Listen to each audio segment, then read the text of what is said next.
Kia ora te whānau, ihu karate ko, Andrew Doubledale.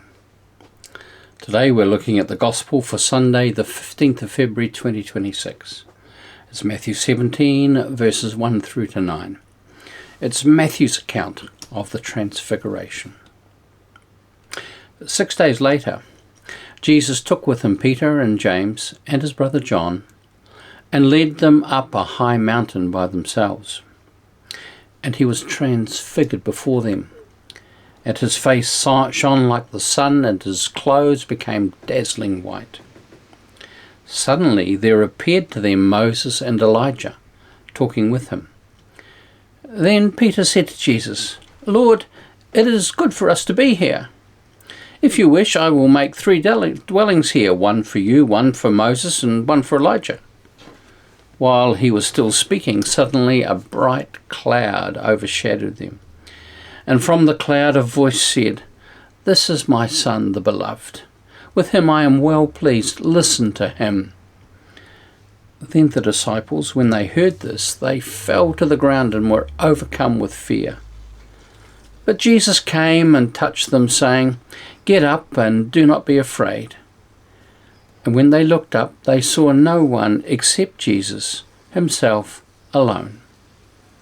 As they were coming down the mountain, Jesus ordered them, "Tell no one about the vision until after the Son of Man has been raised from the dead." Well, this marks the beginning of the end of Jesus' ministry. It's worth noting that in Matthew's account, the beginning of the beginning and the beginning of the end are marked by the same affirmation from God, exactly the same. "This is my Son, the Beloved. With him I am well pleased." I like the way the New Living Translation puts it. "This is my dearly loved Son, who brings me great joy." Both at the baptism of Jesus, as he's about to go into the desert for 40 days of testing, and here at the Mount of Transfiguration, as Jesus is about to head south over the next weeks to Jerusalem, to suffering and death, we have this identical affirmation. "This is my dearly loved Son, who brings me great joy." There is one difference. This time, the affirmation comes with an injunction. Listen to him. Literally, hear him. By this time in his ministry, most of Jesus' recorded miracles are in the past. He's given more than enough proof of who he really is. And now the weeks that followed are jam-packed with recorded parables and teaching. It's as if he knows, as he does, that his time is short. The clock is running down. And there is still much to be shared and so little time. And his disciples also know it at one level, and so they record all that they can. Now, it's helpful to know where this likely happened.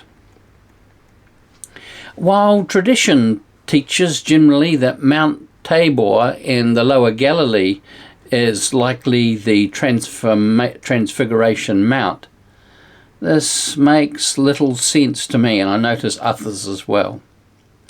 It's a great place for all the pilgrims and later for the tourists. It gives them a convenient, straightforward, simple place to come to. But that's about as good as it gets. Jesus, we see, has just been at Caesarea Philippi. This is way in the north, well north of the Sea of Galilee. It's up from Capernaum, Bethsaida, and you're going up towards into Syria. It's on the lower reaches of Mount Hermon, what we would call now the Golan Heights. And compared to Tabor, which is 588 meters high, 1,929 feet, Hermon really is a high mountain. 2,814 metres high, 9,232 feet, nearly 5 times higher than Tabor. Hermon towers over the landscape. It's the highest mountain in the whole region. And it's not a sharp peak, it's a huge mass that just looms over everything. It's not far from Damascus. So as I said, we're now in the Golan Heights, and Jesus has effectively moved into Syria. As I've reflected on that, I've wondered if Jesus experienced the temptation to just keep going, just keep heading north. It would have been so much easier. He could have quietly slipped unnoticed off the pages of history and avoided all the grief, pain and suffering that he knew awaited him. Yet, it's here on the mountain that his course is again set, perhaps reset.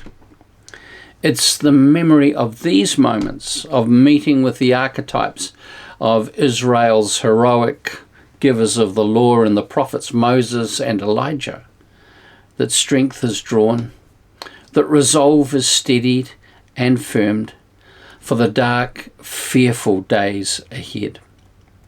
Recognizing that the call upon his life is irrevocable and sure, and that the trauma, the awfulness, this too eventually will pass.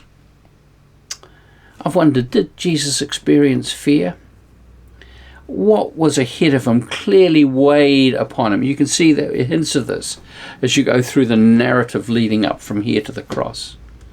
And the Garden of Gethsemane is the low point of that struggle, but it's actually in the garden where the resolve is finally concretized and set for sure.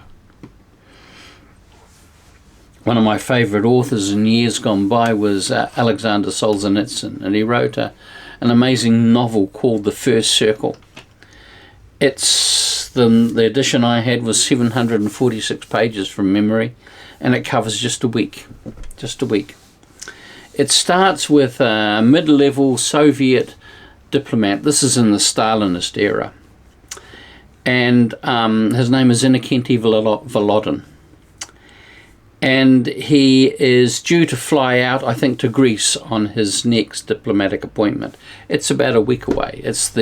We're at the beginning of the week, and he's due to fly out at the end of this week where the novel is completed. And he's aware that one of his most loved university professors is being investigated by the security services. And he wants to warn him. So he rings him. But he's also aware that the Soviets are in the business of trying to establish voice identification technology, and that the call is probably being recorded. He tries to make it quick. That doesn't happen like that and gets really messy. And so he lives during that next week with a deep anxiety that he's going to get caught, he's going to get pinged, he's going to feel the weight of a security official's hand upon his shoulder as he gets taken away and ultimately into the Lubyanka, which is the MGB, later the KGB headquarters in Moscow. And so we find him right at the end of the book, preparing to fly out to Greece. He's in the taxi in the early morning, which has come to pick him up to take him to the airport. And as he's travelling, he realises that they're going the wrong way. They're not going toward the airport. He tries the door handles. He's locked in. He knows that the gig is up. And the next moment he sees the arches of the Lubyanka as he's taken into the security services headquarters in Moscow. Here's the interesting thing. What happens to him is worse than he imagined it would be. It's worse. The abuse, the humiliation, all of it is worse than what he'd imagined. But it still comes as a relief, because it's better than his fear. Fear can have that effect on us. It can be worse than the actual suffering that we're anticipating. I wonder if that was true for Jesus as well. That's just a kind of side thought. And so here we see Jesus with two clear marker post experiences in his life. The first at his baptism, to validate his call and to strengthen and sustain him through his 40 days of testing, and then into the 3 years ahead. And now the second at this Mount of Transfiguration, when he is again affirmed and also given a taste of the coming glory that will be his. And it reminds me of the writer to Hebrews, who said that Jesus, for the joy that was set before him, endured the cross, scorning its shame. And there's a sense he's given a foretaste of that here, a foretaste of glory, a foretaste of the joy of knowing that whatever it was in between, it too will pass. All things pass. And he would come through it. And it strengthens him to complete his journey and the task ahead of him. And it's from here, over the coming weeks, maybe months, we see Jesus meandering unerringly on his way towards the destiny of suffering, of grief, and of death that awaits him in Jerusalem. I suspect that we all have some kind of marker post experiences. I know that as a young person we used to joke that they happened at the camps we went to. They were like telegraph poles, where the camps were the poles were the high points, and then life sagged a bit in between them. But it was at these marker post pole points where we experienced afresh the vitality and the reality of the presence of Jesus in our lives. And I reflect on my own call to ministry, how I was an anxious young man, and I had this nagging sense that there was something that I wasn't keen for, and it was some form of ministry. And I was an anxious young man, pretty neurotic in so many ways. And I could just watch something on TV and it would sort of flatten me out, and I'd be in a heightened state of anxiety and perhaps depression for 3 days before I recovered. And yet, it was at the point of saying yes that I experienced something which had only ever been fleeting in all the preceding years. It might only be a short period of seconds or a couple of minutes, very rarely. And that was that sense of that peace that passes understanding that Paul speaks of in his letters. And this just rested upon me, and nothing could shake it. It was pervasive. It just was such a rich experience. And it was there for 3 whole weeks. And nothing that I heard, nothing that I saw, nothing that could happened actually was able to shift it. It was just glorious. And then gradually it dissipated and lifted, and I returned to my normal neurotic self, aware that I had some significant issues that I was going to need to be facing over the coming years, which for the most part has happened.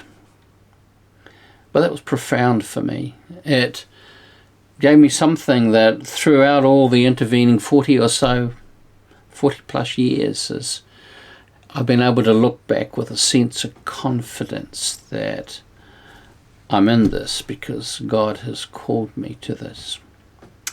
And there have been other lesser marker posts along the way. I hope there have been for you as well. And that you may just not have noticed them, but just to be open to what God is doing and the little invitations along the way to step out and to step in faith into all he has for you. Anyway, here we are. The Transfiguration. God bless you.